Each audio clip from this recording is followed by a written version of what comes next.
Hello friends, welcome all solutions of numeric YouTube channel पर discuss करते हैं reliability के फेलियर टाइप के क्वेश्चन के बारे में। क्वेश्चन कह रहा है, system reliability goal is specified as reliability given pass 0.85 for a mission time of t equal to 5 hours. The system consists of 4 reliability wise in series subsystem.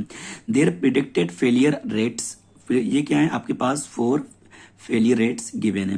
कह रहा है allocate to its subsystem in terms of their failure rates, find the reliability goal to which each of its subsystem should be design. ठीक है, तो आपके पास यानी कि failure rate given है, आपको क्या करना है सब सिस्टम को एलोकेट करना है कि ठीक है फेलियर रेट्स के टर्म में। सेकंड क्वेश्चन कह रहा है कि आप रिलायबिलिटी गोल बताओ, ठीक है सब सिस्टम का जो डिजाइन हुए हैं उनको उनकी आपको बताना है, आपको रिलायबिलिटी बतानी है। तो आपके पास यानी कि रिलायबिलिटी गिवन, तो आप क्या करोगे फेलियर रेट निकाल लोगे लेमडा एस की वैल्यू। ठीक है, तो आपके पास जब लेमडा एस की वैल्यू आ जाएगी तो आप क्या कर लोगे, पहला जो क्वेश्चन पूछा था उन्होंने एलोकेट करने के लिए, तो लेमडा वन इक्वल टू क्या होगा आपके पास जो यहाँ पे लेमडा वन है, ठीक है इसे लेमडा वन मान लो या फिर लेमडा स्टार वन मान लो। ठीक, तो लेमडा वन की वैल्यू जो आपके पास गिवन वो रखोगे इनटू लेमडा एस जो आपने निकाला है, अपॉन में क्या होगा सारे लेमडा कर लो एडिशन कर लो, ठीक है समेशन करके डिवाइड कर दो, तो आपके पास क्या आ जाएगा जो एलोकेशन है, ठीक है फेलियर रेट का वो आपके पास पहली मतलब फर्स्ट वैल्यू आ जाएगी। ऐसे आप सेकेंड वैल्यू निकालोगे, थर्ड और आप ऐसे फोर्थ निकालोगे। ठीक है, फर्स्ट सेकंड थर्ड और फोर्थ यानी कि 4 लेमडा की वैल्यू गिवन है, तो आप क्या करना होगा 4 आपको मतलब फेलियर रेट निकालने होंगे। सेकंड क्वेश्चन कह रहा है आपके पास रिलायबिलिटी निकालना है, ठीक है तो आपको रिलायबिलिटी उन्हीं का निकालना है। ठीक है, तो रिलायबिलिटी आरटी जो क्या हो जाएगा, ठीक है जो आप इसको सॉल्व करोगे, ठीक है तो आपके पास ये वैल्यू गिवन है, तो आप इसके पावर क्या करोगे लैम्डा वन की पावर टी। ठीक है, तो आप ये वैल्यू जो आप पुटअप करोगे तो आपके पास जो रिलायबिलिटी की वैल्यू आ जाएगी।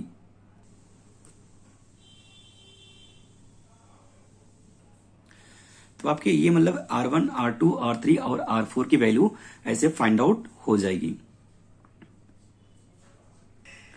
आपका सेकंड क्वेश्चन ये कह रहा है, a system is composed of 5 subsystem with details as indicated in the following table. ठीक है, ये सब सिस्टम गिवन है, नंबर ऑफ कंपोनेंट्स गिवन है, ऑपरेटिंग पीरियड गिवन है, ठीक है और probability of system failure due to failure of subsystem. ठीक है, आपके पास ये सारी वैल्यू गिवन है, आपको फाइंड आउट करना है determine the mean value of the components of the various sub system so as to have the system reliability of 0.99 using the degree method. ठीक है, आपको रिलायबिलिटी आपको निकालना है, ठीक है डिग्री मेथड का यूज करके, ठीक है यानी कि रिलायबिलिटी के पास गिवन है, डिटरमाइन मीन वैल्यू आपको फाइंड आउट करना है। ठीक, तो इसका जो फॉर्मूला होता है कि टोटल नंबर ऑफ कंपोनेंट्स निकाल लो, ठीक है कैपिटल एन का यानी सारे कंपोनेंट को ऐड कर दो तो आपके पास ये आ जाएगा। ठीक है, एंड देन जो वैल्यू होता है m1 equal to minus N. ठीक है, ये जो टोटल नंबर ऑफ कंपोनेंट्स आए हैं इनटू W1, ठीक है यानी कि probability of system failure due to failure of subsystem into T आपके पास जो ऑपरेटिंग पीरियड गिवन है अपॉन n1 यानी कि जो नंबर ऑफ फर्स्ट कंपोनेंट्स है, और क्या होगा ln यानी कि रिलायबिलिटी जो आपके पास है उसको ln में रखोगे। ठीक है, तो आपकी पूरी ये वैल्यू निकल के आ जाएगी। सेम जब आप ऐसे सॉल्व करोगे इसको, ठीक है तो आपके पास यानी कि m1, m2, m3, m4 और m5 की वैल्यू फाइंड आउट हो जाएगी। ठीक है, आपको यही फाइंड आउट करना है मीन वैल्यू। ठीक है, तो ये सारे कंपोनेंट के यानी कि हर एक कंपोनेंट के आपको निकालने हैं, और अलग अलग कंपोनेंट के क्या होंगे आपके ऐसे फॉर्मूले अप्लाई करूंगा, ये सेम फॉर्मूला अप्लाई होगा, सिर्फ हर एक कंपोनेंट के क्या करना होगा आपको चेंज करना होगा, जिससे क्या होगी आपकी सारी वैल्यू फाइंड आउट हो जाएगी।